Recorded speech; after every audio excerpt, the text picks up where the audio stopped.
E a população de Piracema, no centro-oeste mineiro, está apavorada com o extermínio de gatos registrado na cidade há pouco mais de uma semana. A morte dos mais de 10 gatos na cidadezinha de 6.000 habitantes foi denunciada nas redes sociais.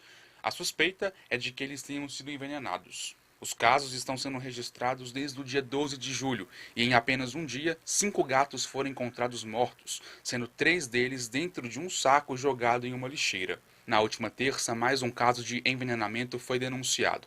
A prefeitura da cidade foi avisada e pediu que as pessoas que souberem de informações sobre quem está cometendo o crime denunciem. A polícia está investigando o caso.